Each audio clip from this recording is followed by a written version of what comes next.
Hi everyone, hope you're doing well today, or this evening, or this morning, wherever you are, whatever time it is. And so I thought I'd start off again today by show and tell, you could say. I showed you last week a stone that when you opened it up looked like, well, actually was crystal inside. So this is kind of representative of our gross body, gross mind, and then enlightened mind. And also showed you a water quartz, a tiny little bit of very, very old water inside this quartz. And so today I thought I'd show you this. This is a very old, hopefully you can see the Buddha inside this. It comes from Tibet, apparently. And it was bought initially by people, friends of mine, who liked antiques and Buddhism. And so apparently it was very old when they bought it. And when I moved back to Australia from the USA all those years ago, they gifted it to me as a goodbye present or a farewell present. And so what they used to do, like the tanka up here, you can roll it up so you can travel with it. The same with these small things, so they could actually travel with these small Buddhas. And of course, it's encased inside a wooden chamber or a case. Okay, so just thought I'd share that with you. It's the image of Sakyamuni Buddha about to give teachings, like this, and left hand on the bottom there. Okay, so there's that one. Then another one, this also gifted. This is an image, Vietnamese or Chinese, Japanese image of Maitreya Buddha, the future Buddha. Maitreya, of course, means loving kindness. So this is the one that has the image of the big tummy, which represents loving kindness, because that's what the word Maitri means in Sanskrit. So Maitreya, the name means loving kindness. And so this is made of jade, and apparently, once again, very old. And again, a gift when I came back to Australia from a student who was in his 70s at the time, or late 60s, I think, at the time. And he gave me this, saying this belonged to his grandparents. So once again, quite old.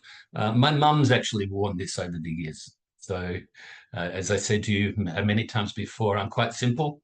Don't tend to wear a lot of things, carry a lot of things. But I gave this to mum, and so she used to wear this a fair bit. And also this one, it was a gift, once again, when I came back to Australia from the Chinese nun who I did some work with. Okay, so you can see it's quite big, and it's very nice and made from jade as well. Okay, so Chinese style beads. So that's show and tell for the day.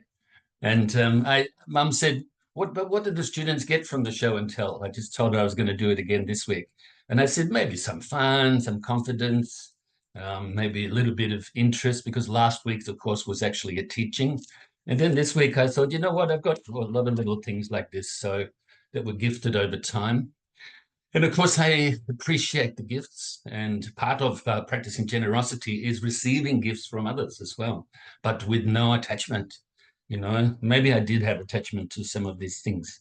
Maybe that's one of the reasons I gave them to mum, so I can give up my attachment. And hopefully she didn't get attachment. She hasn't worn these types of things for years now, because getting older, the skin's a little bit more fragile and so forth. Yeah, I think so. All right, so that's the 3 show and tells for the day. So now let's forget everything I just said. It's already in the past. Remember, the subject right now, specific subject, is impermanence, or contemplation on impermanence. So that's already gone, okay? Forget it. Future not here. Let's do the chanting in the moment. Namo tassa bhagavato arahato sammasambuddhassa. Namo tassa bhagavato arahato sammasambuddhassa. Namo tassa bhagavato arahato sammasambuddhassa. Buddham saranam gacchami, dhammam saranam gacchami, sangham saranam gacchami, dutiyampi buddham saranam gacchami, dutiyampi dhammam saranam gacchami, dutiyampi sangham saranam gacchami, tatiyampi buddham saranam gacchami, tatiyampi dhammam saranam gacchami, tatiyampi sangham saranam gacchami. Namo Buddhaya, Namo Dharmaya, Namo Sanghaya. Namo Buddhaya, Namo Dharmaya, Namo Sanghaya. Namo Buddhaya, Namo Dharmaya, Namo Sanghaya. I take refuge until I am enlightened in the Buddha, the Dharma, and the Sangha. And through the positive potential I create by practicing the 6 paramitas, may I soon attain enlightenment in order to benefit all sentient beings. I take refuge until I am enlightened in the Buddha, the Dharma, and the Sangha. Through the positive potential I create by practicing the 6 paramitas, may I soon attain enlightenment in order to benefit all sentient beings. I take refuge until I am enlightened in the Buddha, the Dharma, and the Sangha. Through the positive potential I create by practicing the 6 paramitas, may I soon attain enlightenment in order to benefit all sentient beings. May all sentient beings have happiness and its causes. May they be free from suffering and its causes. May they never be parted from the happiness beyond suffering. May they abide in equanimity, free of bias, attachment to the near, and aversion from the far. I shall cause this, and great compassionate Buddha, please inspire me to be able to do so. Reverently I prostrate with my body, speech, and mind, and present clouds of every types of offerings, actual and mentally transformed. I confess all of my negative actions accumulated since beginningless time, and rejoice in all the virtues of all holy and ordinary beings. Please remain until cyclic existence ends, and turn the wheel of Dharma for all sentient beings. I dedicate the virtues of myself and others to the great enlightenment. However innumerable all sentient beings are, I vow to save them all. However inexhaustible my delusions are, I vow to extinguish them all. However immeasurable the Dharma teachings are, I vow to master them all.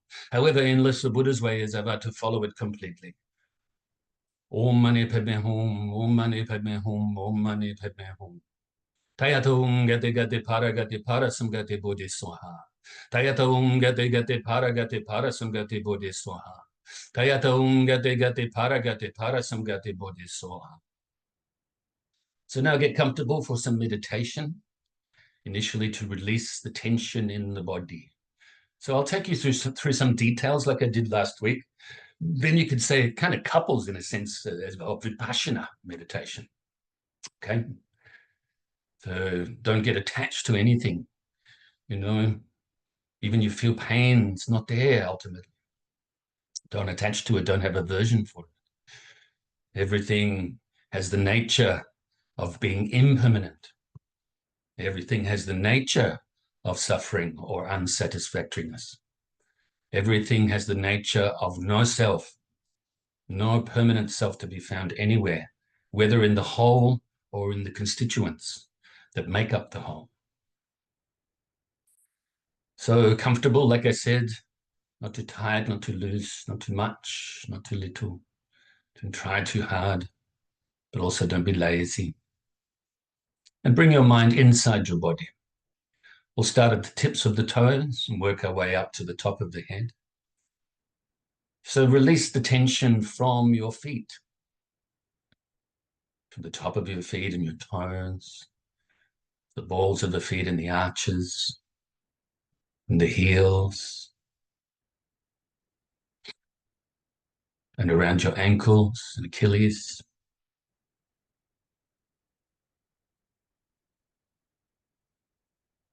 The lower leg, the calf muscles, and the shins, and all around your knees. It's okay to note the sensation, but don't attach to it. Don't create aversion for it if it's painful. Just bring your mind inside the body and release the tension from your mind as well. And from the top part of your leg, from the thigh muscles, quads, and the hamstrings.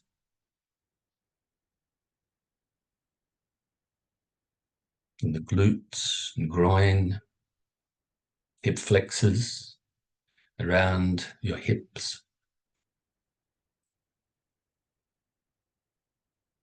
From your stomach area, your sides, your lower back, up to the middle of the back, underneath your arms, and now up to your chest area and under the arms and your upper back. The rhomboid muscles that are in between the shoulder blades and the spine on either side, and lateral muscles on the outside of either side. Upper trap muscles that run between the neck and the shoulders,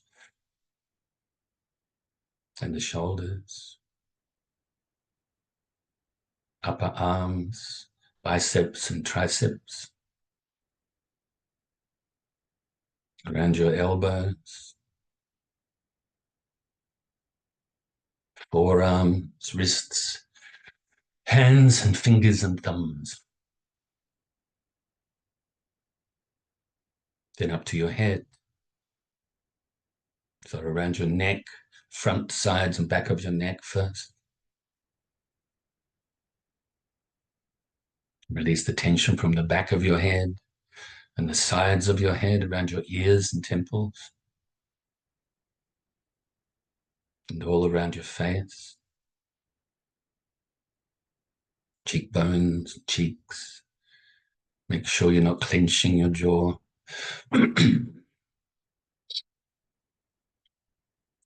Around your chin, mouth, inside and outside. Have your tongue resting on the upper palate inside your mouth. Lips are gently touching, teeth not touching. Release from around your nose and sinuses, eye sockets and eyes. And your forehead, make sure you're not frowning. And the top of your head, the crown of your head. And now very briefly, just scan your body once more from the bottom to the top to see if there's any leftover tension that you can release. Let's take a few minutes or a few moments to do this now.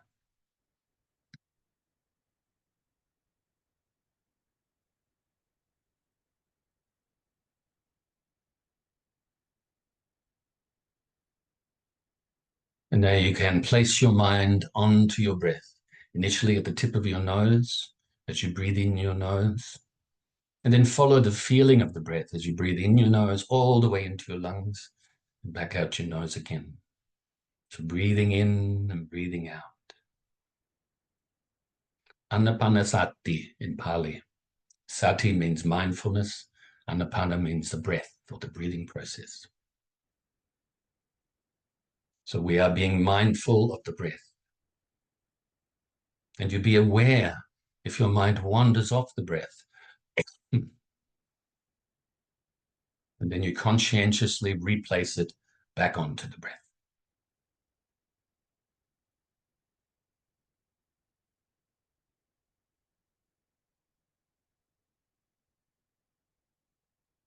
So as I just alluded to, keep your mind on your breath seamlessly if possible. But if you do get distracted, if thoughts arise or any mental activity arises, don't cling to it. Don't grasp at it. Also, don't try to force it away or deny it even. But simply replace your mind back onto your breath at that time, letting go of these thoughts or mental activities. Just by replacing your mind back onto your breath. This is the antidote. And if the thoughts come back again, then once again, just replace your mind back on your breath again. If your mind starts to become dull or sleepy, then wake it up a little bit by replacing your mind onto your breath more brightly.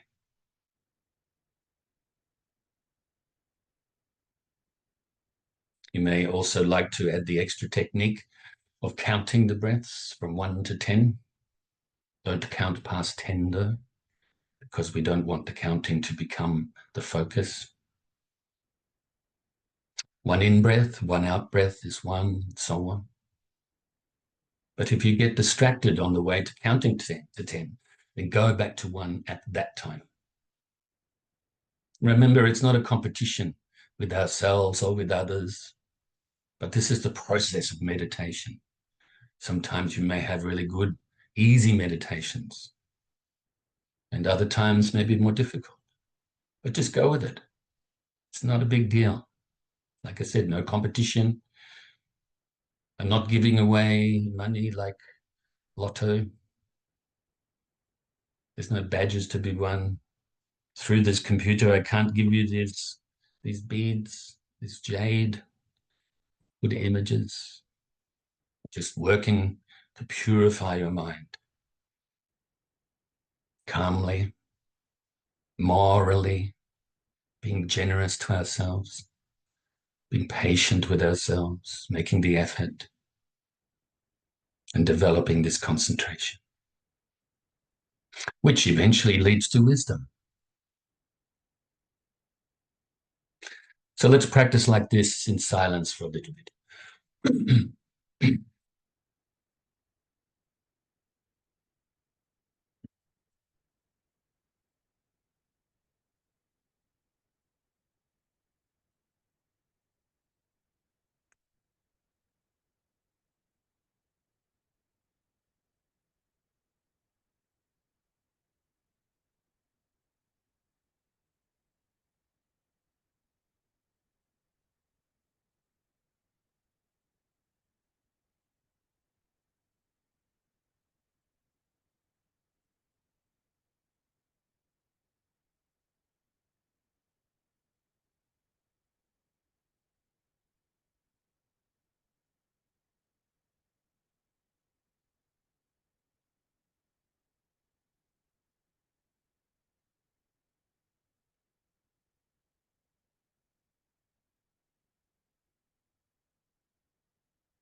So now we can feel pleased with ourselves for engaging in the practice and fill ourselves with the universal loving kindness.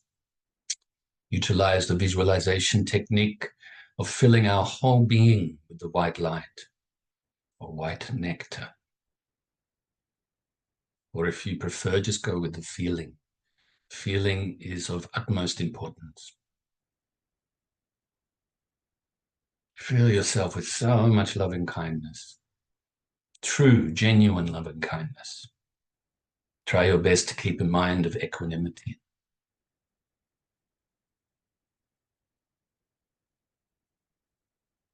A non-biased mind, free from attachment, what we find pleasing, free from aversion to what we find unpleasant.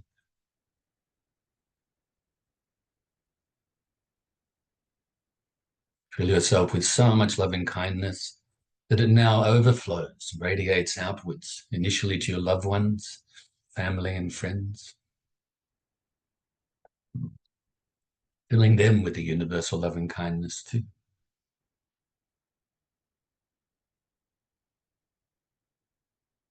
May they have happiness and its causes. May they be free from suffering and its causes.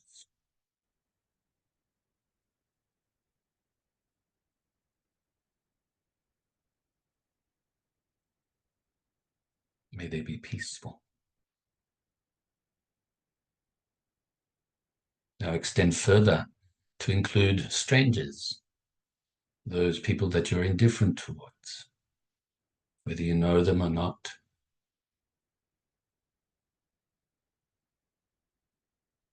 Fill them with the universal loving kindness as well, with the white light or nectar, and have the wish that they have happiness and its causes, that they are free from suffering and its causes, and that they too are peaceful.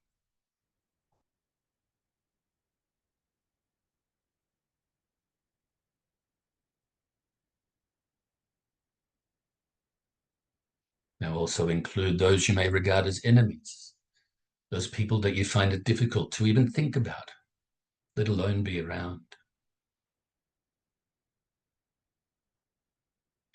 Fill them with the universal loving kindness as well, wishing that they are happy and have the causes of happiness, that they are free from suffering and the causes of suffering, that they too are peaceful.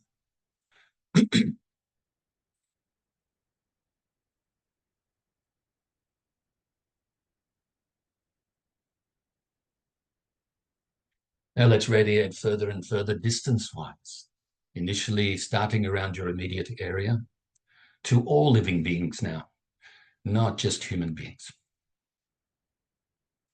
All of the sentient beings that live on the lands, live under the land even, fly through the air, live in the waters, both salt water as well as fresh water, from the largest bodies of water to the tiniest little puddle. All of these living beings that we may be able to see or not,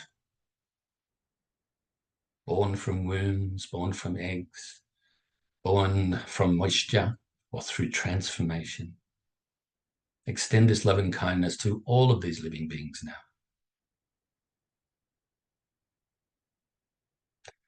Ones you have an affinity towards, those that you find repulsive even, and most of them, which is indifference really, isn't it? Now radiate the loving kindness throughout your whole state or county to all of the innumerable living beings.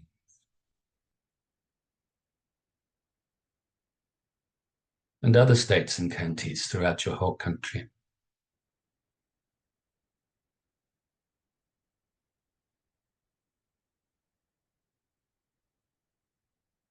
And throughout other countries throughout the world.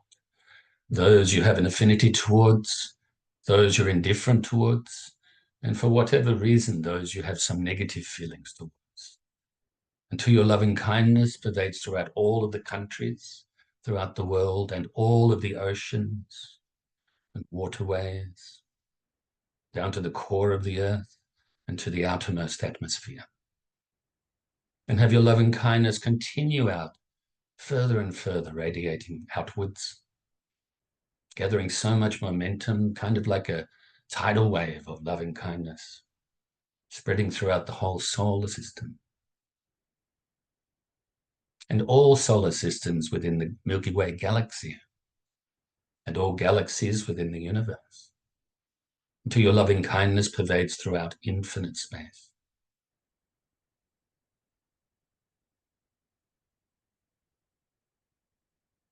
Also be present here and now to recite the dedication prayer.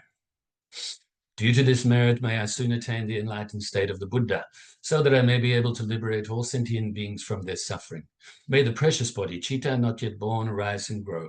May that born have no decline, but increase forevermore. And may the precious view of shunyata, not yet born, arise and grow. May that born have no decline, but increase forevermore. So,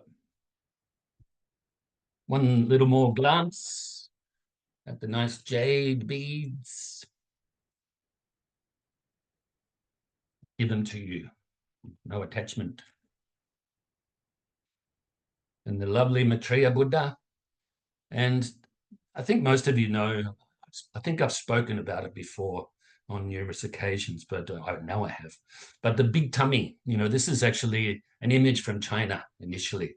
And apparently there was a monk that he kind of, they thought that he was either Maitreya Buddha in human form in that life, or at least he had the spirit of this loving kindness of Maitreya. Okay, so, and apparently he was quite large, and so they made images. They probably exaggerated it over time. But this image as well, I must say, has created a lot of confusion, especially as Buddhism has spread to the Western countries. People think, oh, why is he so fat? Actually, just an image.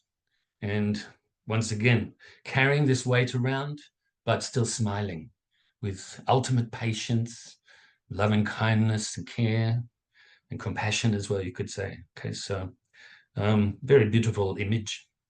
And of course, in other countries, like Tibet, for instance, it's skinny Buddha, it's Maitreya Buddha or Bodhisattva. Okay, so different images in different places attract different types of people.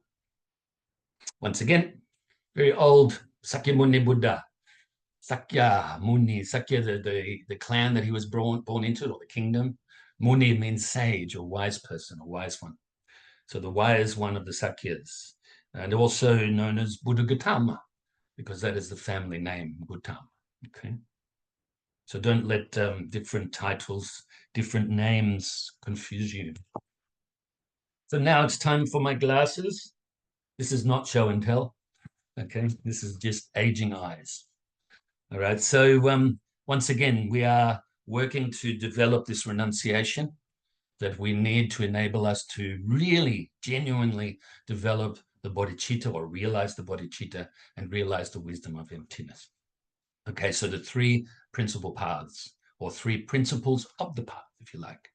Okay, renunciation, bodhicitta, and emptiness. Or another way to put it, renunciation, turning away from worldly ways and being attached always to these, and working your way towards the Dharma, okay, really directly to the Dharma, and also developing this great compassion, this great altruistic intention, and realizing the supreme wisdom, okay?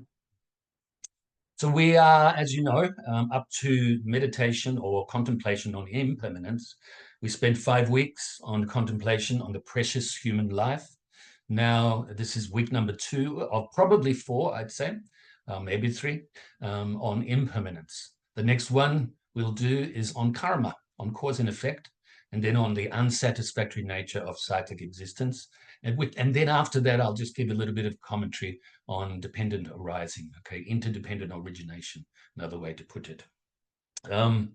And we are utilizing, as you know, the 3 wisdom tools to be able to really absorb our mind with these teachings today, And so we're going to utilize, once again, the wisdom of hearing, then the wisdom of contemplation, and the wisdom of meditation or absorption, to absorb our mind with understanding. And so I'd say we'll get through maybe a couple of, or maybe 3 paragraphs today. It's altogether 1, 2, 3, 4, 5, 6, 7, 8 paragraphs of varying lengths. And so, like I said, hopefully we'll be done with this one in a few weeks' time. All right. So be patient. We'll go through each paragraph at a time. Consider, last week we did this, consider how all things we cling to in this life are changing moment by moment. So we already did this one last week. So we'll go through to the next little bit. I'll repeat that though. Consider how all things we cling to in this life are changing moment by moment. They are all subject to disintegration. They are unstable. We must be separated from everything sooner or later.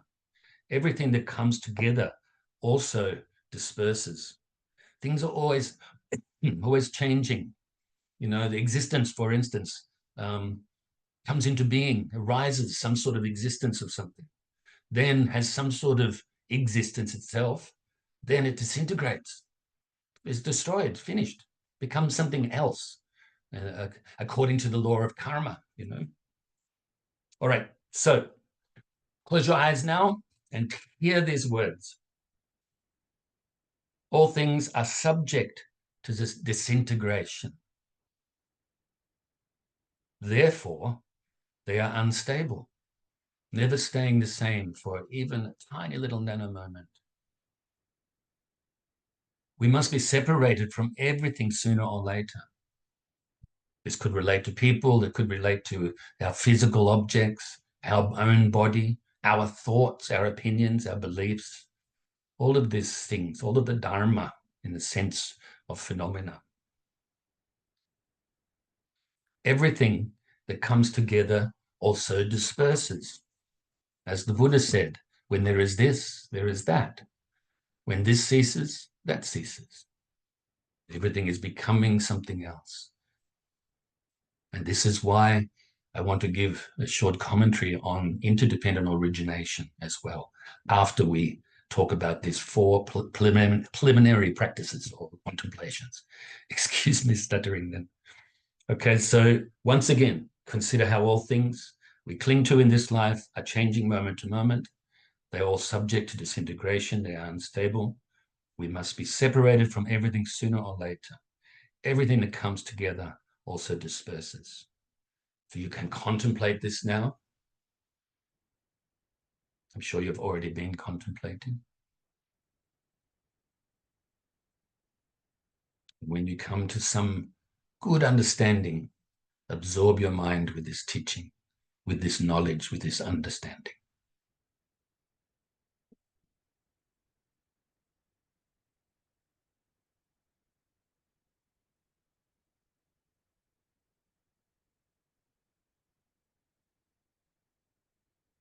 And now calmly bring your mind back to my voice and the wisdom of hearing.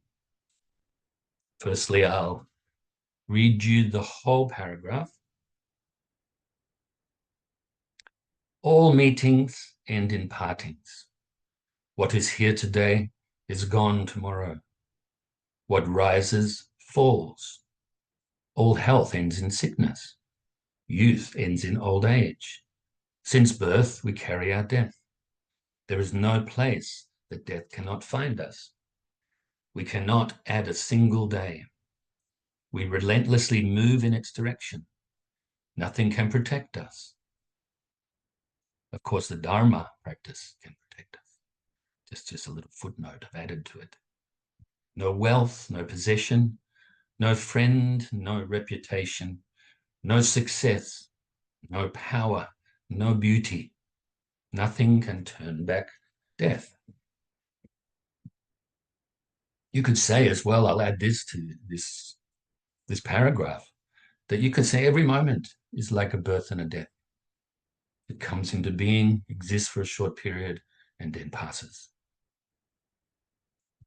It's the same with the planets and the suns, galaxies, and so on. They come into being, they exist, constantly changing, eventually pass away, become something else. So once again, keep the wisdom of hearing going right now through these teachings.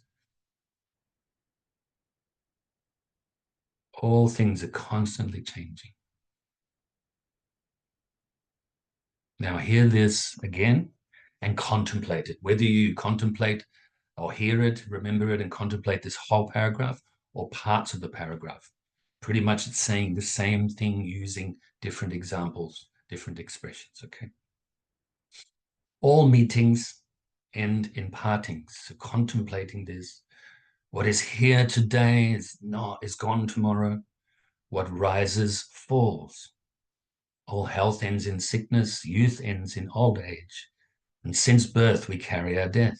There is no place that death cannot find us. We cannot add a single day. We relentlessly move in its direction. Nothing can protect us.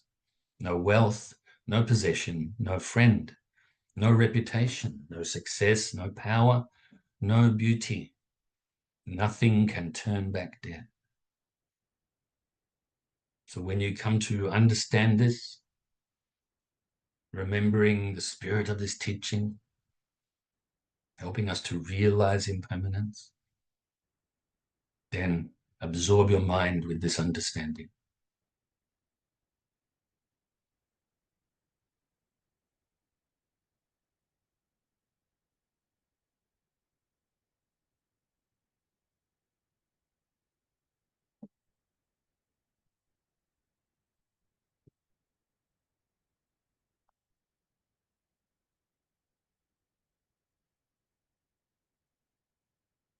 And now I'll come back and I think maybe we've got another 2 or 3 minutes left. So I'll just read to you the rest of the this article and then add a little bit to it, okay, of my own words, if I have the time.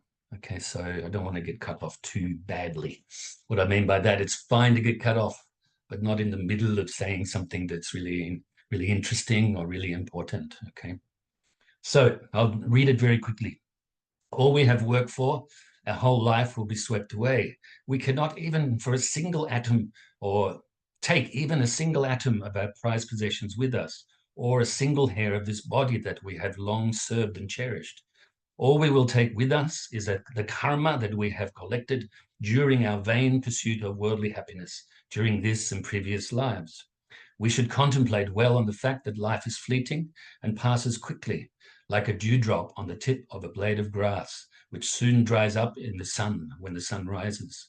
We should realize that there is never enough time to do the things we want, and that nothing lasts. We should contemplate well on the fact that death is certain, but the time of death is uncertain. Lifespans are not fixed. Sometimes the young die before the old, the healthy before the sick. The things that cause our death are many, whilst the things that keep us alive are few, and they also can cause our death. The body is fragile and easily hurt. Furthermore, at the time of our death, our loved ones cannot help us. Our possessions cannot help us. All the worldly activities we have devoted our lives to cannot help us.